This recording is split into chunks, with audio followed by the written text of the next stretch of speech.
Good morning, everyone. So happy to have our guests and visitors. So happy to have Brother Clay back with us, of course. And we are continuing on in our adult Sunday school with a look at the Bible timeline. Currently in the year 1446 BC, the area of Exodus chapter 16 and Numbers 33. The itinerary we're given here.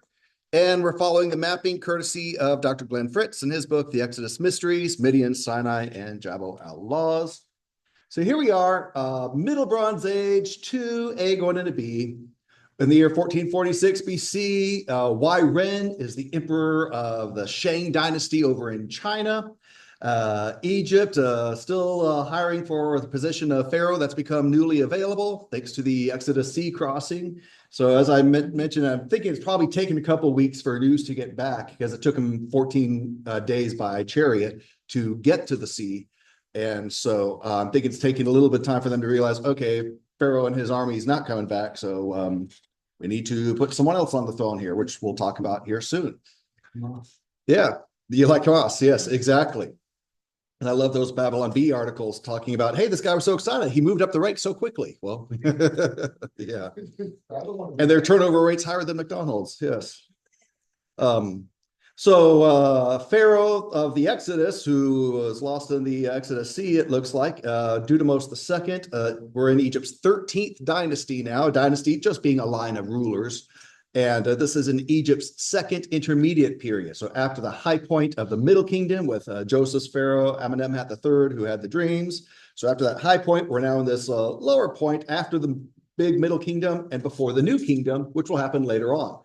The New Kingdom has King Tut and Ramses the Great, who's not the Pharaoh of the Exodus, and all that. So we're in this intermediate period in between Middle and New Kingdoms of Egypt. In Babylon, early days of Babylon, they're being ruled by King Amiditana, who's the great-grandson of Hammurabi, who wrote the famous law code. We'll compare that with the law of Moses when we get there. In the line of Christ, we have Aminadab, who I'm thinking is about 98 years old now, and his son Nahshon, who I'm thinking is about 39 now. Nahshon will be the leader of the tribe of Judah that Jesus comes through. Nahshon is the 28th generation of Adam. His grandson will be Boaz, who we'll read about in Ruth. So on this Exodus route we are discussing here. There we go. So again, they crossed, they're on the other side of the Gulf of Aqaba, in Hebrew, Yam Suf. The word Red Sea is nowhere in the Hebrew Bible. It's an assumption when they translated it into Greek, and that just stuck. It actually, practically, geographically, and biblically speaking, all points to the Gulf of Aqaba as the Hebrew Yam Suf, which is what they actually refer to. It means sea of ending. And so they start moving along this valley here, the Wadi al-Hasha, into the wilderness of Shur, south of the mountain range of Shur. And here's the wilderness of Etham on both sides of the Yam Suf as they are making their way across here. And that is from another class. That is, we'll do it. There it is. So that the globe is moving over to where we're talking about now. So there they are saying goodbye to the sea. And so from this side, they start moving up. Moses is leading them to Mount Sinai in the area of Horeb, where Lord met with him at the burning bush and told him to bring the people back to this mountain. So not going into the promised land just yet. So this is the journey to the Mount Sinai that Moses is familiar with, having lived in Midian for 40 years and taken his sheep up around that area. So that's the path Moses will be taking them on. So from the this side of the sea crossing, they go up through this wadi, this valley, heading uphill to Al-Shirah, 17 miles up from the beach that is, and that's going up to 3,550 foot elevation. From this hill of Al-Shirah coming on down, there's Al-Shirah down there, which is going downhill about 7 miles, down to a 2,400 foot elevation. And it's after, right down there, Mara going downhill another 10 miles, and that's at an elevation of 1,900 feet. Mara is 34 miles from the sea, so it's a 3-day journey, just like the Bible describes, so all that fits.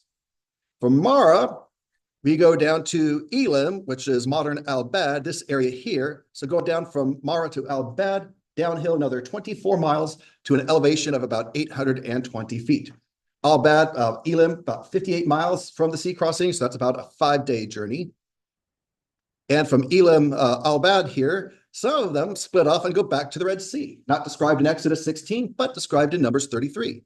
And so they come over here, they see, as we discussed, and by the way, that's 77 miles from the start to coming back over here for those that went, that after our CSI discussion of bodies in the water, that they had their gaseous filling of bacterial putrefaction and floated on down here in these warm waters, about 39 miles to the shores over here, where the Roman soldier bodies were able to be plundered by the Hebrews. They came on down there. And then from there, they go back to Elim. So that's another, so of course, going to the sea was downhill to sea level, 0 foot, 7-day journey total there. So coming back another 2 days. So they go back uphill the 19 miles to Elim, regroup with everyone, and now everyone sets back into the wilderness of sin. So from Elim, we're going back downhill 18 miles. This is now from the sea crossing, 76 miles. So it's day 31 now. The Bible tells us the journey started on the 15th day of the first month. The Passover, death of the firstborn, was on the 14th. Passover is the 14th of the month of Nisan. The Exodus journey started on the next day, the 15th. And we're told they arrived in the wilderness of sin over here on the 15th day of the second month. And they're on the lunar calendar, so 30-day months mostly. And so here we are, day 31 now of their journey. So this maps out, and it's reasonable and makes sense for their travel. We got 2.5 million people, men, women, and children, flocks and herds, carriages and wheeled vehicles, and all that. So in this wilderness of sin, we've looked at Exodus 16, talking about the quail and the manna. We talked about the bird migration and the quail that naturally come over to that area. So now let's talk about, and we talked about the manna as well. We read from John chapter 6 how Jesus referred back to the provision of the manna and how that was just looking forward to Jesus, how he truly is the bread of heaven. He's the bread of life provided by the Father, and that we are to be partaking of him.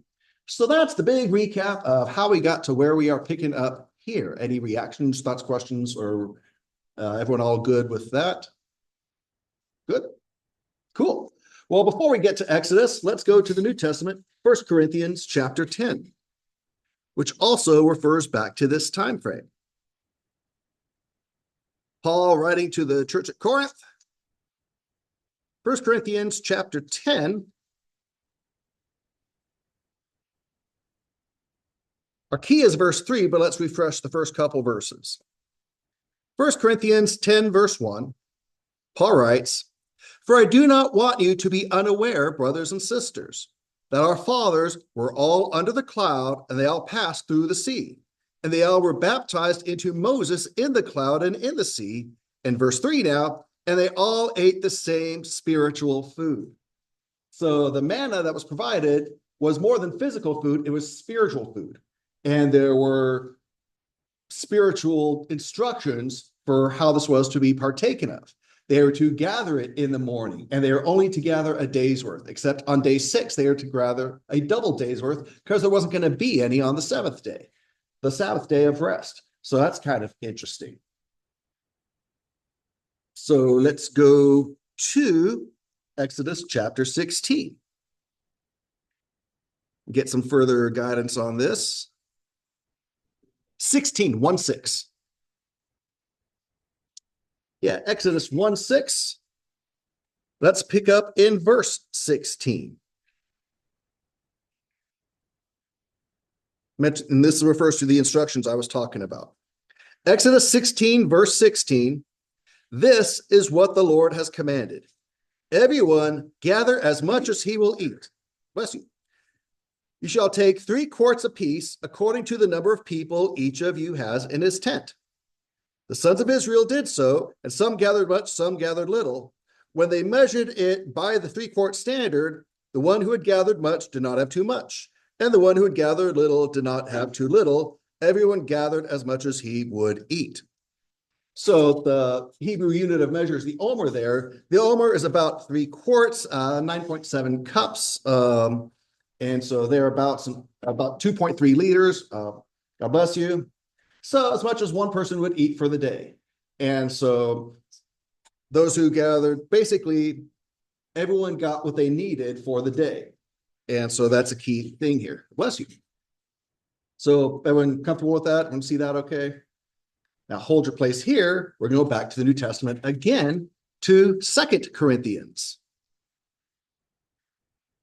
Where it refers to the one who had gathered little, one who had gathered much did not have too much. One who gathered little didn't have too little. Everyone gathered as much as he would eat. Yes, some have bigger appetites than others, but there's the provision. So 2 Corinthians chapter 8, Paul refers back to this as well, talking about giving and provision in our modern New Testament times with the churches. So 2 Corinthians 8, let's pick up in verse 7. We'll read down this paragraph here. 2 Corinthians 8, verse 7. Paul encourages the church, but just as you excel in everything, in faith, speaking, knowledge, and in all earnestness, and in the love we inspired in you, see that you also excel in this gracious work. I'm not saying this as a command, but as proving through the earnestness of others, the sincerity of your love as well. Let me pause right here. The context is taking up an offering for the needy during a time of famine. So a voluntary offering here, separate from tithes that are regular. Verse 9, for you know the grace of our Lord Jesus Christ, that though he was rich, yet for your sake he became poor, so that you, through his poverty, might become rich. I give my opinion in this matter, for this is to your advantage, who were the first to begin a year ago, not only to do this, but also to desire to do it. So this idea of taking up an offering had been ongoing. They'd been having a set-aside buildup of this for when Paul would later come through and pick this up and take it on his way to Jerusalem. Verse 11, but now finish doing it also, so that just as there was the willingness to desire it, so there may be also the completion of it by your ability. And this is where we tie into Exodus 16. Verse 12, for if the willingness is present, it is acceptable according to what a person has, not according to what he does not have. For this is not for the relief of others and for your hardship, but by way of equality. At this present time, your abundance will serve as assistance for their need, so that their abundance also may serve as assistance for your need, so that there may be equality, as it is written. Here's the quote from Exodus 16. The one who had gathered much did not have too much, and the one who had gathered little did not have too little. We'll stop there. So what he's saying here for this voluntary offering, he's saying this isn't to be at your hurt. This is as you have ability, not asking what you don't have, but as you have ability, throw it in this kitty over here and we'll build it up. And this voluntary offering will take down to the people who are in need. And he mentions that this is a time when if you have an abundance, you can give to those in need. And guess what? When you're in need, there'll be others who can give out of their abundance. This is not, and some folks have used this to justify government welfare and socialism and all that stuff. Not what's talking about here. First and foremost, this is voluntary. And there's a famous phrase in the socialist world and Marxism and all that stuff. What's the phrase? Go from each according to his ability, to each according to his need. Well, that sounds great in hearing the words. But in practice, what socialism, Marxism does with it, contrary to Christ and Scripture, is government run, government confiscation, and government redistribution, and handouts where there is no incentive to be productive. God calls all of us to be productive as we are able. Some are able to do more with this, some are able to do more with that, and some have different strengths in other areas, and we're all unique and individual in that. And so Paul's point is, this isn't to be at anyone's hurt. This isn't to be at confiscation. This is voluntary as you're able. Freely give. So no government involvement, no force of anything. It's all voluntary. And this is so that God makes sure that any needs that exist amongst the Lord's people are able to be met by the Lord's people. And so we've seen this in the course of time with our relationships with other churches. How when other churches have gone through something, we've all pitched in and helped the other church what they were going through. And I've seen that happen on more than one occasion. And it's always voluntary and it's out of love. And so his point here in modern church giving in relation to the time of the provision of the manna and the gathering of the manna was that it was voluntary and it was God ordained and there was enough to take care of everyone. No one was going without under the Lord's provision and through his people. And so does that make sense? Let me kind of see what's being described here in Exodus 16 and 2 Corinthians chapter 8 with giving and providing for. All good? Cool. So that brings us back to Exodus 16 and the instructions given here for this godly provision of manna. Exodus 16, let's pick back up in verse 19. Exodus 16, verse 19, Moses said to them, no one is to leave any of it until morning. But they did not listen to Moses. And some left part of it until morning, and it bred worms and stank. And Moses was angry with them. They gathered it morning by morning, everyone as much as he would eat, but when the sun became hot, it would melt. So by the way, again, we're on after the 15th day of the second month here. And so they've been on the road for 31 days now, and they're given this instruction for this provision. And we see that some folks weren't following it and it didn't work out for them. And so this godly provision, it did not last. Part of the model prayer, sometimes referred to as the Lord's Prayer, Jesus says, give us this day our daily bread, which means we are to be looking to the Lord for his faithful provision every single day and not trust in our own hoarding. This doesn't mean we can't build up, our savings and things like that. Those are wise, practical things to do. But ultimately recognizing provision comes from God. He's the one who gives us opportunity. He's the one who gives us ability. He's the one who gives us each other to look out for each other. Again, when it's all done according to his lead and not us trying to take matters into our own hands apart from him. So as they tried here, and it didn't work out too well for them. So we see that? All good? Cool. So again, the daily manna allotment per person, an omer, about 2.3 liters, 9.7 cups, about 3 quarts. So, and this would have been labor intensive to harvest because of its form, and its fleeting presence. So there was work to be done on their part. They didn't just sit out jars and God just rained it right into their jars. No, they had to do their part. And so it's an interrelation between them. So it's probably, as we've gone down a few weeks since the sea crossing now, probably about this time, they're realizing, okay, we've lost our Pharaoh, time to put a new one. So it's in this year, 1446 BC, according to Egyptologist David Roll, that we do get a new Pharaoh. His name is Ibi something Matre. The name's kind of blurred out in the records we have. So we got a new Pharaoh, Ibi Matre, ruling over in Egypt. He only rules from 1446 to 1443 BC, so just a few years. Again, this is not a high point for Egypt with a lot of great kings. In fact, one of the great observations about this time frame is this low point for Egypt and this end of the 13th dynasty that we're going to see here fits so well with the Exodus.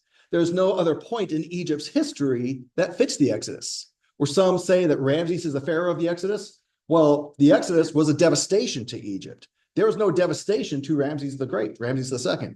And so this really fits. It's the only time in Egypt's history where this low point lines up exactly with the Bible and the timing here, which makes perfect sense. So we are going to be moving on in our journey now, following the Hebrews here, from the wilderness of sin over to Rephidim.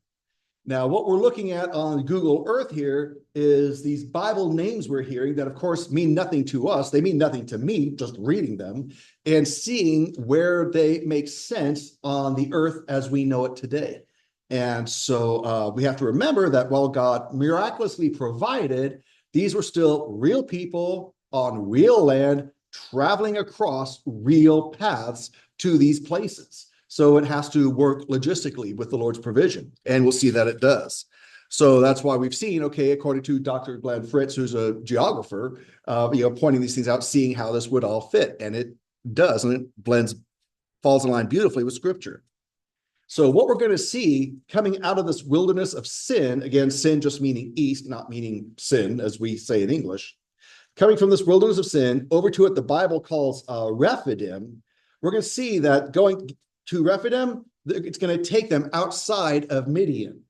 And that it's going to be taken closer to where the Amalekites are going to jump them, and we'll deal with that battle. So Rephidim is going to be outside of Midian. Moses left Midian to take his flocks to go pasture them through Rephidim into the backside of Mount Sinai. So that's what we're going to be tracing here. And so here we go. So one of the first things that caught my eye was that there is this place called the Maiden Monkey Man Lookout. Now, I couldn't just let that go, of course. So here's the path in the desert, Midian, and there's Mount Sinai that they're going to be coming around to. But I saw this right here on Google Earth, the Maiden Monkey Man Lookout. Well, let's see what we got here. Well, it's just a mound of dirt. But okay, I guess it's from here. They are on the lookout for the Monkey Man. I don't know if that's their own version of a Chupacabra or Sasquatch or whatever, but there's apparently a place called the Maiden Monkey Man Lookout, and now you know. But continuing with our Hebrew folks, journeying across from Elim, Albad, following Dr. Fritz's route here in the red, coming around, here's Midian of Jethro, where Moses was, and over here, and then they're going up to this area called the Tyriam Oasis.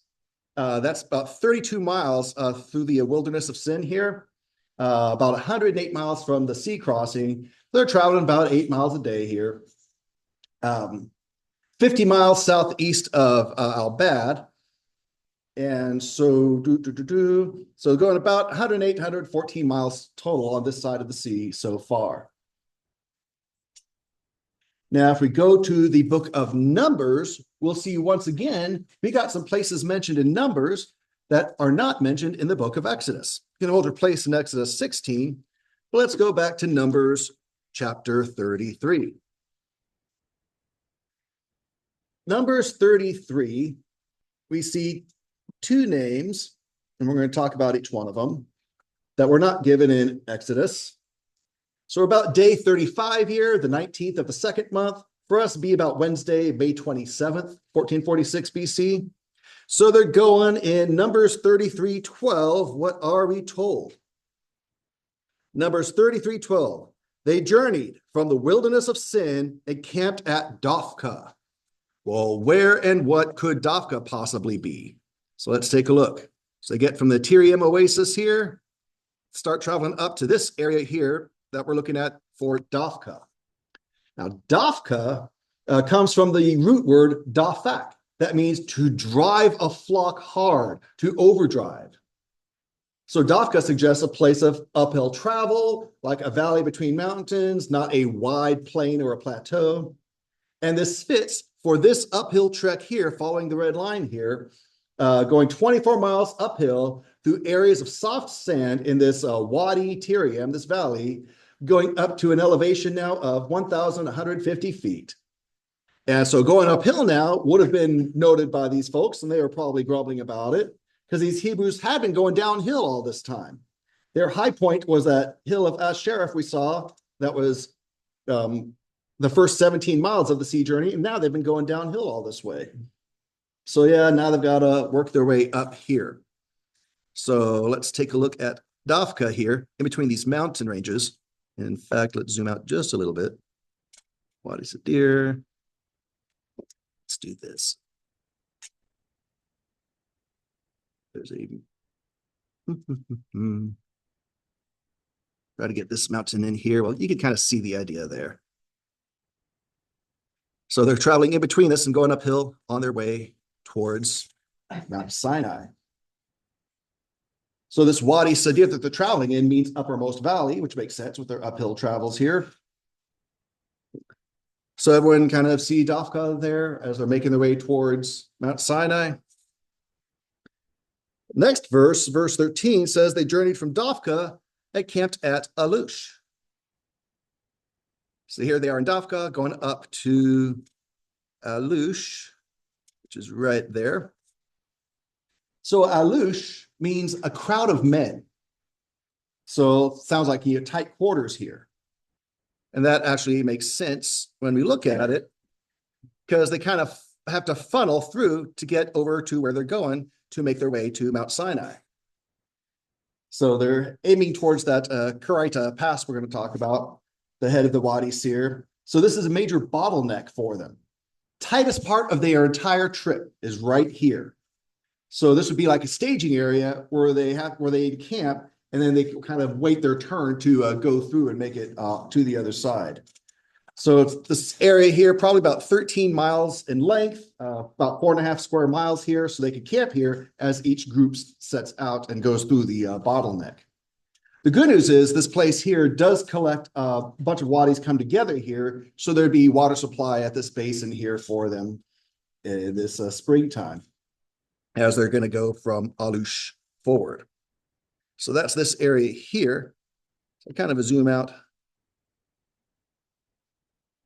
There's Dophkah, there's Alush. You know what? Yeah, that's the mountain I was looking for. Just didn't zoom out far enough.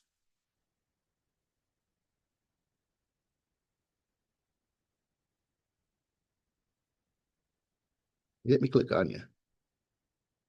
Yeah, sometimes it lets you. Anyway, so let's see the big mountain range there.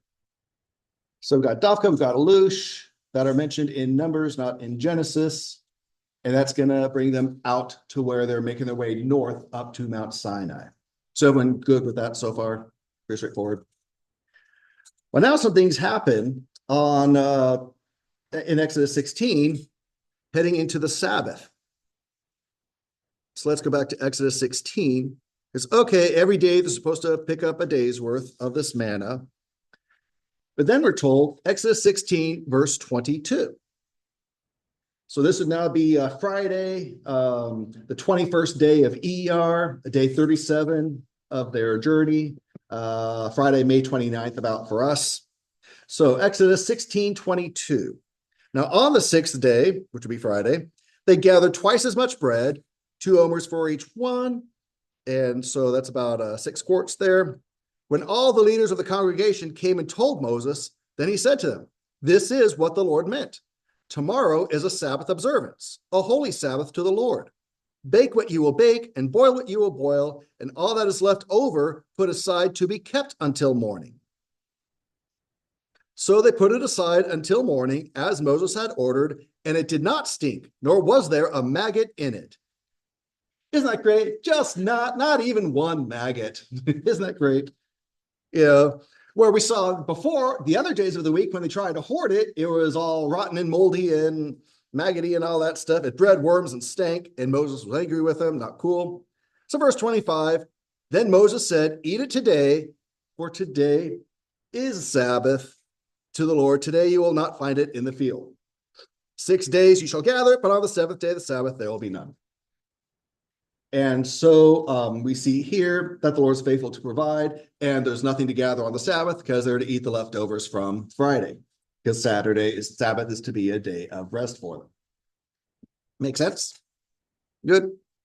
So now we're going to go forward to the Khuraitah Pass and start moving on up. Remember that mountain's not working for us. Yeah. Topography or whatever, is that just barren looking like it's there, or is it actually trees or, it just looks like a dust. Pick that's not working, but that's okay. Let's see here. So coming from Alush and going out to this Khuraitah Pass, the Go to this little dot here, that's someone taking their 360 camera. So let's take a look out here. So here it is after the Khuraitah Pass. So to answer Brother Clay's question, yeah, that's what we're looking at here. So you can see their need for provision and they're groaning to the Lord when it's not going according to them. In this photosphere. Yeah. Especially when you got 2.5 million people. Exactly. And so again, this is where I respectfully differ from Egyptologist David Roll, who he sees, well, there's a natural substance coming out of insects' butts that's still there to be found today that fits the description, but that doesn't fit the description because the Bible says it did not exist on Saturday. And it's not there anymore. That once they come into the promised land after the Jordan Sea crossing, no more manna. And so it's not something, according to God in the scripture, that exists today. I understand the first approach, and I agree, first approach is to look for natural explanations for things. And so, but we see clearly this is something supernatural, according to scripture, no ifs, ands, or buts. And it was very timed and very unnatural in the way it manifested and was provided. So if we skip down, as we wind down for this morning, Exodus 17, verse 1, coming through this Khuraitah Pass here. Let's go back over here. So Dophkah over to Alush, over to this Khuraitah Pass here, into the area of, that's going to be Rephidim, that they're aiming towards. Exodus 17:1, then all the congregation of the sons of Israel journeyed by stages, makes sense as we saw, from the wilderness of Sin, according to the command of the Lord, and camped at Rephidim. And there was no water for the people to drink.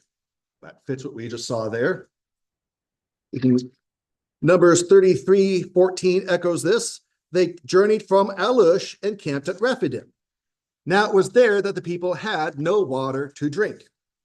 Okay, so coming out into that desolate area, that fits.